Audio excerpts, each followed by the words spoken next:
Assalamualaikum warahmatullahi wabarakatuh. Perkenalkan, nama saya Muhammad Rizky Mukago dengan NIM 131421101 kelas 4C. Baik, saya akan mempresentasikan materi tentang pembangunan bidang pertahanan dan keamanan. Yang pertama itu pembinaan ketahanan nasional. Pembinaan ketahanan nasional dilakukan oleh pemerintah pusat dan daerah, swasta dan masyarakat dalam suasana kebersamaan, kekeluargaan dan keselarasan untuk mewujudkan kesejahteraan dan keamanan bersama yang berkeadilan. Untuk itu ketahanan nasional harus selalu dipupuk, dibina dan ditingkatkan secara terus-menerus berdasarkan wawasan Nusantara dalam upaya pembangunan nasional di segala aspek kehidupan.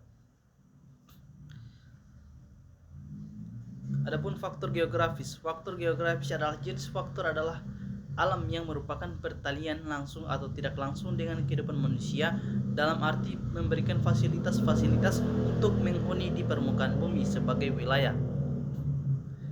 Kemudian faktor penduduk. Beberapa faktor penduduk yang mempengaruhi ketahanan nasional. Yang pertama, jumlah penduduk suatu negara. Yang kedua, ancaman konvensional dan non-konvensional. Yang ketiga, anggaran pertahanan lain.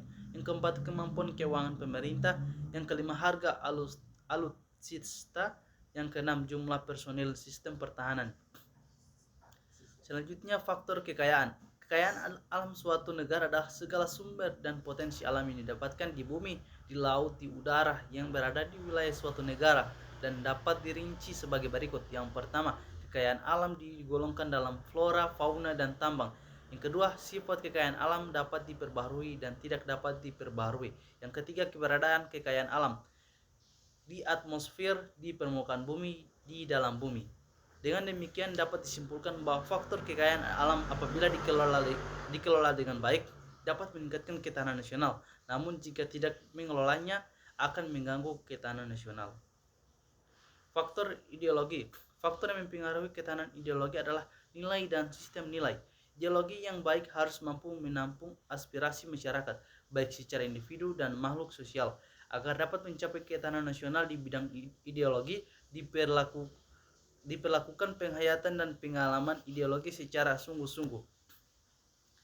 Selanjutnya, faktor politik.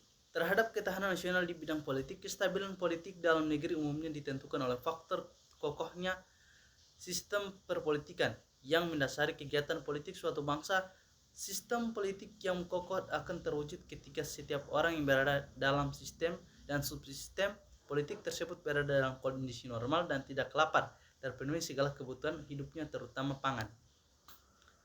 Selanjutnya, faktor ekonomi. Ketahanan nasional di bidang ekonomi erat kaitannya dengan posisi atau keadaan wilayah sebuah negara. Oleh karena itu, untuk mengembangkan sumber daya bangsa sebagai faktor pendukungnya memerlukan cara atau strategi tertentu.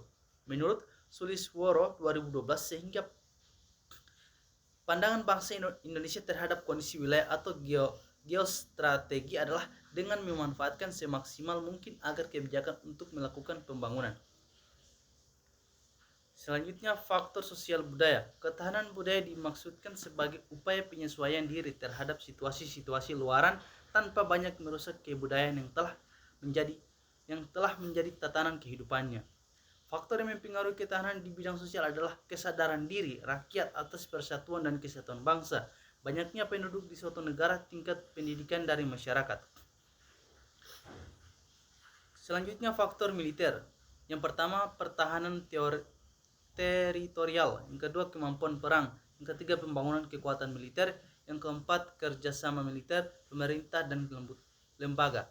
Pemerintah dan lembaga militer bertanggung jawab atas hal ini karena melibatkan investasi yang memadai dalam pertahanan dan kemampuan pelatihan personil militer, modernisasi peralatan, serta kerjasama dalam mencapai tujuan pertahanan nasional yang lebih baik.